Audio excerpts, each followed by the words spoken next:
৩ ম্যাচের ওয়ানডে সিরিজে আয়ারল্যান্ডের মেয়েদের বিপক্ষে দ্বিতীয় ম্যাচেই জয় তুলে নিয়ে সিরিজ নিজেদের করে নিয়েছে বাংলাদেশের মেয়েরা। এখন তাদের লক্ষ্য শেষ ম্যাচেও জয় নিশ্চিত করে আইরিশদের হোয়াইট ওয়াশ করা এবং সরাসরি ওয়ানডে বিশ্বকাপে জায়গা নিশ্চিত করা। Congratulations, you've won the toss and you would like to? We're gonna bat today. শনিবার মিরপুর শেরে বাংলা স্টেডিয়ামে অনুষ্ঠিত ম্যাচে টসে জিতে ব্যাটিং করতে নেমে আইরিশরা ৬ উইকেট হারিয়ে ১৯৩ রান সংগ্রহ করে।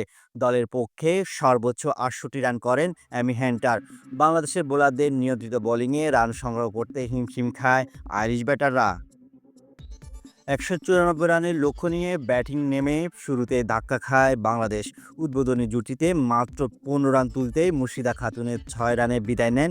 তবে ফারজানা হক ও শামীম সুলতানার ৮৫ রানের জুটি দলকে চাপমুক্ত করে। ফারজানা ৮৯ বলে ৬ রান মেরে ৫০ রান করেন, শামীমা করেন ৬৩ বলে ৪ মেরে ৪৩ রান। শেষ দিকে অধিনায়ক নিগার সুলতানা জ্যোতি ৩৯ বলে ৪০ রানের ইনিংস খেলে দলের জয় নিশ্চিতের ভিত্তি গড়ে দেন।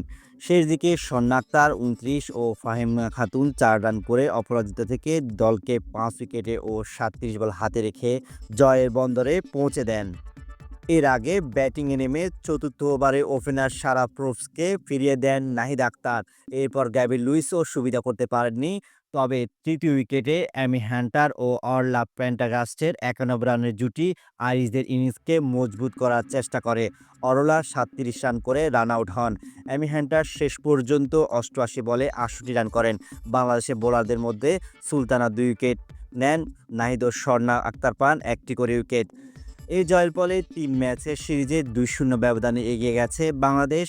আগামী ম্যাচে সিরিজ জিতে হোয়াইট ওয়াশ করার পাশাপাশি ওয়ানডে বিশ্বকাপে সরাসরি জায়গা করে নেওয়ার লক্ষ্যে নামবে নিগার সুলতানার দল।